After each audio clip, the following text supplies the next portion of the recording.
Somewhere in your Prime Video subscription, the one you're already paying for, is a stack of films so good they should be charging you extra just to unlock them. Not anymore. Today, I found 15 criminally underrated movies across every genre you can imagine. Crime, war, courtroom drama, black comedy, espionage, something for literally every mood tonight. Included with your subscription. No rental fee, nothing extra. A single unbroken shot, 92 minutes long, following one head chef through the single worst night of his professional life. A Michael Mann thriller from 1986 that basically invented the modern serial killer genre, years before Silence of the Lambs got all the credit. And number 1 on this list, a group home for troubled teenagers and the young woman running it who is fighting harder for these kids than anyone has ever fought for her. 15 films, no extra cost, ranked. Let's go. Number 15, Fair Game. I want you to head up operations. This is top priority. You're in business with a terror organization. Who are you? If you get out of this car, I can't protect you. You have no idea what we can and cannot do. Valerie Plame was a covert CIA operative. Her husband, a former ambassador, publicly contradicted the Bush administration's justification for the Iraq War. Within days, her identity was leaked to the press, deliberately as political retaliation, ending her career and putting every source she'd ever run in danger. This actually happened. Doug Liman directed this dramatization of the Valerie Plame affair, and Naomi Watts plays her with controlled, professional composure that slowly cracks as she watches the government she served treat her exposure as an acceptable cost of political damage control. Sean Penn plays her husband Joseph Wilson with righteous, increasingly reckless anger, a man who genuinely believed telling the truth publicly would matter, and has to watch what that decision actually costs his family. What makes Fair Game land is its refusal to turn this into simple vindication. It's a marriage under siege as much as a political thriller, and the film trusts you to sit with both at once. Underseen, under-discussed, and considerably angrier than its glossy cast suggests. Number 14, The Dressmaker. Myrtle's Dunnage is back. Haven't seen her since she was a kid. Wonder how she turned out. She's back. A woman returns to the small, dusty Australian town that exiled her as a child. Glamorous now, trained in Parisian couture, and carrying a sewing machine she intends to use as both a peace offering and a weapon. Jocelyn Moorhouse directed The Dressmaker, from Rosalie Ham's novel, and the film is doing something genuinely tricky. It's a revenge story, a black comedy, a murder mystery, and a fashion showcase, all stitched into the same eccentric package, without ever quite settling into one genre long enough for you to get comfortable. Kate Winslet plays Tilly, with a controlled elegance that makes her transformation of the town's frumpy women into couture clients feel like slow, stylish combat. Every gorgeous dress doubling as leverage against the people who wronged her as a child. Judy Davis plays her unstable mother, with a manic, scene-stealing energy, and Hugo Weaving turns up as the local police sergeant with a genuinely unexpected subplot that the film handles with more warmth than you'd expect from this tone. It swings wildly, tonally, and mostly sticks the landing. A genuinely strange, genuinely entertaining film that doesn't get talked about nearly enough. Number 13, Animal Kingdom. 17-year-old Josh moves in with his grandmother after his mother's overdose and discovers, almost immediately, that his new family's actual business is armed robbery, run under the total, smiling control of a matriarch who loves her sons completely and controls them just as completely. David Michaud wrote and directed Animal Kingdom, and this is the original, the Australian feature that a very good American TV series later adapted, years afterward, into 6 seasons of California crime drama. If you've seen the show, the DNA is unmistakable. If you haven't, you're getting the tighter, meaner original version first. Jacki Weaver received an Academy Award nomination for her performance as Smurf, the family matriarch, and it remains one of the most quietly terrifying pieces of screen villainy of the decade. She never raises her voice. She just controls the emotional temperature of every room she's in, absolutely. Ben Mendelsohn plays her most volatile son, with a menace that helped launch his entire American career. Guy Pearce also appears as a detective trying to break the family apart, one of the finest Australian crime films ever made, and one of the least discussed outside that country. Number 12. The Outpost. Our job is to separate the Taliban from the ordinary people. Roughly 50 American soldiers are stationed at a remote combat outpost in Afghanistan, positioned at the bottom of 3 mountains, a location so tactically indefensible that everyone stationed there understands, on some level, that it's only a matter of time. Rod Lurie directed this true story of the Battle of Kamdesh, and the film builds toward an extended, unbroken combat sequence depicting the actual assault that overran the outpost. Hundreds of Taliban fighters against a garrison that was never given the resources or terrain to properly defend itself. Scott Eastwood, Orlando Bloom, and Caleb Landry Jones anchor an ensemble that spends the film's first half establishing the exhausting, mundane rhythm of remote deployment, before the second half turns into one of the most sustained, harrowing combat sequences in modern war cinema. This isn't a film about strategy or politics. It's about the specific terror of defending an objectively bad position because someone above you decided you would. A genuinely visceral, respectfully made war film about an engagement that deserved to be far better known than it is. Number 11. The Limey. An ex-con flies from London to Los Angeles the moment he's released from prison, with one purpose: find out who actually killed his daughter and make them pay for it personally. Steven Soderbergh directed The Limey with an editing style that fractures time deliberately.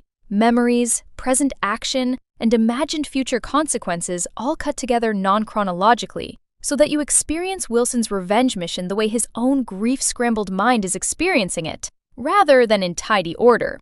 Terence Stamp plays Wilson with a controlled, dangerous stillness, a man whose accent and manner mark him as completely foreign to the sun-bleached LA he's operating in, and whose menace never once requires him to raise his voice. Peter Fonda plays the music producer he's hunting, with a washed-up, self-satisfied sleaze that makes him a genuinely satisfying target.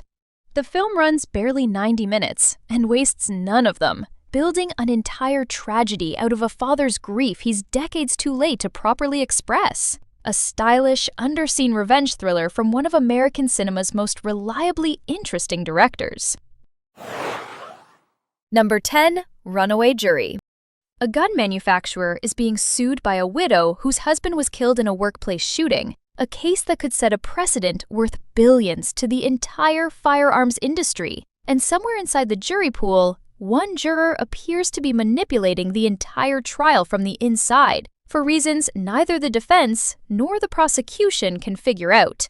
Gary Fleeter directed this John Grisham adaptation, and the film's real pleasure is watching Gene Hackman and Dustin Hoffman, sharing scenes together for the first time in their careers, play a jury consultant and an idealistic lawyer locked in a chess match. Neither of them is fully winning. Hackman plays a man who's built an entire, ethically bankrupt career on rigging trials before they start. Hoffman plays the one lawyer who refuses to play that game and keeps getting outmaneuvered anyway.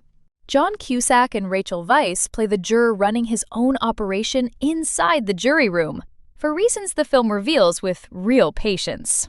A slick, satisfying legal thriller that trades Grisham's original tobacco industry target for guns and loses none of its teeth doing it. Number 9. 99 Homes. My name's Rick Carver. I'm a licensed real estate broker. This home has been foreclosed on. No, this is not happening. I need you, your mom, and your son to step off the property. This is not your home. Mr. Carver, please don't. A single father loses his home to foreclosure and, with nowhere else to turn, ends up working for the very real estate broker who evicted him, learning the trade from the inside and discovering exactly how much money there is to be made doing to other families what was just done to his. Ramin Bahrani directed 99 Homes in the direct aftermath of the housing crisis, and the film builds its tension entirely out of moral compromise rather than conventional thriller mechanics. Every step Dennis takes toward financial security requires him to become slightly more like the man he initially hated. Andrew Garfield plays that slow corrosion with real specificity. And Michael Shannon plays the broker, Rick Carver, as a man who's built an entire philosophy of ruthlessness that's genuinely, unsettlingly persuasive. Carver isn't a cartoon villain. He's a guy who's made peace with the system by deciding to win at it completely. And Shannon makes you understand exactly why that logic is seductive. A furious, precise film about the specific mechanics of the 2008 housing collapse, told through one man's slow, believable descent. Number 8. The Thomas Crown Affair. A billionaire with everything he could possibly want steals a priceless Monet from a museum. Not for money, which he has plenty of, but purely for the thrill of getting away with something impossible. An insurance investigator is assigned to catch him. She's very good at her job. She's also, increasingly, attracted to the man she's supposed to be putting in prison. John McTiernan directed this remake of the 1968 original, and Pierce Brosnan plays Crown with effortless, self-amused charm. A man so bored by his own success that outsmarting the entire art world becomes his only remaining source of genuine pleasure. Rene Russo matches him beat for beat as Catherine Banning, playing the cat-and-mouse dynamic with a wit and physicality that makes their chemistry genuinely combustible, rather than simply decorative. The heist sequences are stylish and clever without ever taking themselves too seriously. This is a film that knows exactly how much fun it's supposed to be. Smart, sexy, criminally underseen genre filmmaking. Number 7. Kill the Irishman. Danny Greene, a real Cleveland Union enforcer and eventual mob figure who survived so many assassination attempts, reportedly over a dozen car bombs and shootings, that both the mafia and federal law enforcement started treating him as something close to legend. Jonathan Hensley directed this based on real events, and Ray Stevenson plays Greene, with a physical, unshakable confidence that makes clear exactly why this man became a folk hero to Cleveland's Irish community, even as the mob spent years trying to kill him. The film treats its 1970s setting with real texture, union corruption, mob politics, and a genuine sense of a city where organized crime operated close enough to the surface that everyone quietly knew who ran what. Christopher Walken and Val Kilmer round out a supporting cast clearly having a great time with pulpy, well-written material, and the film's escalating series of bombing attempts on Greene's life becomes almost darkly comic in its repetition. An entire city trying and failing to kill one stubborn man. A genuinely entertaining true crime throwback that never found the audience its cast and story deserved. Number 6. Boiling Point. Keep pushing forward and let's do what we do. Yes, yes, come on. Check on. One continuous, unbroken take. 90 minutes. A single, increasingly disastrous shift in a London restaurant kitchen on the busiest night of the year, with a head chef whose personal life is quietly collapsing at the exact moment everything in the kitchen starts going wrong at once. Philip Barantini directed Boiling Point as a genuine single-shot film. No hidden cuts disguised as one continuous take, an actual unbroken performance from an entire ensemble moving through a real, functioning kitchen set, building to a climax with absolutely nowhere to cut away for relief. Stephen Graham plays the head chef with a controlled desperation that accumulates almost unbearably across the real-time runtime. Health inspectors, a difficult food critic, an understaffed kitchen, and a personal crisis he has no time to actually process, all landing simultaneously while he's expected to keep the entire operation running smoothly. This is a film that earns its tension through pure technical craft. You feel the mounting chaos precisely because the camera never lets you look away or catch a breath, the same way nobody in that kitchen gets to either. Genuinely stressful in the best possible way. You will need a moment after this one. Number 5. Beautiful. ¿Estás listo para irte? No. Tú y yo sabemos lo que sufren los muertos que se van con deudas. Yo no me voy a morir, Bea. No. Uxbal can see the dead. He can also feel his own body failing him, diagnosed with a terminal illness he hasn't told his 2 children about. And he spends the film's runtime trying to secure their future through increasingly compromised means. running undocumented labor operations in Barcelona's underworld, doing genuine harm while trying desperately to do right by the people he loves most. Alejandro González Iñárritu directed Beautiful, and Javier Bardem gives a performance of such total physical and emotional exhaustion that it earned him an Academy Award nomination. A man whose body is visibly failing in real time, carrying grief, guilt, and a father's desperate need to leave something behind before he runs out of time to do it. This is not an easy watch. Iñárritu doesn't soften Uxbal's moral compromises or offer clean redemption, and the film sits in genuine discomfort about what a dying man is willing to do and willing to overlook to provide for his children. Devastating, beautifully shot, and one of Bardem's finest performances in a career full of them. Number 4. Manhunter. Years before Anthony Hopkins made the role iconic, there was another Hannibal Lecktor, spelled Lecter here, and another FBI profiler pulled out of retirement to consult with the very serial killer whose capture nearly destroyed his sanity the first time. Michael Mann directed Manhunter, adapting Thomas Harris's novel Red Dragon, and the film has a completely different visual identity than the Hopkins films that followed. Cold blues, sharp modernist interiors, a synth score that places it firmly and stylishly in its decade. William Peterson plays Will Graham with a controlled fragility, a man whose specific gift for profiling killers comes from genuinely, dangerously being able to think like them.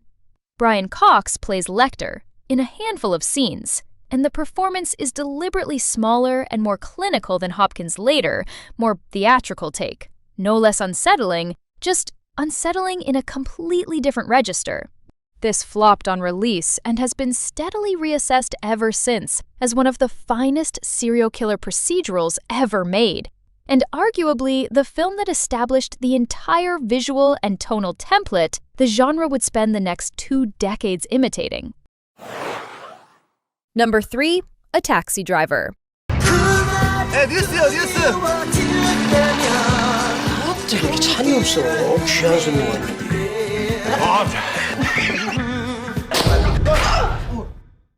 A Seoul taxi driver, broke and mostly apolitical, agrees to drive a German journalist to the city of Gwangju in 1980, purely for the fare, with absolutely no idea that he's about to drive directly into the middle of a massacre the South Korean government was actively working to hide from the rest of the world. Jang Hoon directed this based on the true story of the 1980 Gwangju Uprising, and Song Kang-ho plays the driver with his usual remarkable ability to play ordinary self-interest curdling gradually and believably into genuine moral courage. This isn't a hero from the first frame. He's a guy who wants his fare, and the film earns every stage of his transformation into someone willing to risk his life for strangers. The real German journalists who first broke this story to the international press, and the taxi driver who helped him, the real inspiration for this film, remained anonymous and unidentified for decades after these events actually happened. This became one of the highest-grossing Korean films ever made, and outside Korea, most people have simply never heard of it. A genuinely gripping piece of history that deserves a global audience. Number 2. Blood In, Blood Out. 3 young men, bound by blood and by friendship in East Los Angeles, watch their lives diverge completely across decades. One into gang life in prison, one into art, one into law enforcement. Each of them forced to reckon with what loyalty actually costs. Taylor Hackford directed this at nearly 3 hours, and the theatrical cut was trimmed down against his wishes on release, contributing to its initial commercial disappointment. What survived, and what eventually built one of the most devoted cult followings of any American crime film, is a genuinely sprawling, generationally ambitious story about brotherhood, identity, and the specific, competing poles of family loyalty and self-preservation inside a community the film treats with real specificity rather than genre shorthand. The prison sections in particular are handled with a weight and detail that few American films of this era attempted. Power structures, racial politics, and the particular brutal logic of survival inside a system built to strip away everything else. This flopped theatrically and became, over decades of word-of-mouth and home video, one of the most quietly beloved cult films in American cinema. If you've never seen it, you're about to understand exactly why the people who love it completely. Number 1. Short Term 12. A young supervisor at a residential foster care facility spends her days managing at-risk teenagers who have nowhere else to go. Steady, competent, endlessly patient with kids the rest of the system has quietly given up on. What almost none of them know is how closely her own past mirrors theirs. Destin Daniel Cretton wrote and directed this, drawing directly from his own years working at a similar facility, and the authenticity shows in every unglamorous, specific detail. The paperwork, the small victories, the sudden crises that erupt without warning. Brie Larson gives what remains, for many, her single finest performance, years before major franchise fame, playing Grace with a controlled exterior, slowly, carefully cracking to reveal exactly how much of herself she recognizes in the children she's caring for. The film also features early, striking performances from Lakeith Stanfield and Rami Malek, both years before wider recognition. What makes Short Term 12 the best film on this list is its complete refusal of sentimentality. It earns every single emotional beat through specific, lived-in behavior rather than manipulation. And by the end, it will have completely disarmed you without you noticing it happening. The best film here. One of the finest American independent films of the last 15 years. That's the end of today's list. 15 films, every genre imaginable, all criminally underrated, and all included with your Prime subscription right now. Now, I want to hear from you. Which of these have you actually seen? And which one are you adding to your watch list tonight? And out of everything on this list, which film do you think deserves way more recognition than it's ever gotten? Also, how did you like this video? Your feedback genuinely helps me make better recommendations and create videos you'll enjoy even more. And if you enjoy the video, do like and subscribe to our channel. Thank you for watching, and I will see you in the next video.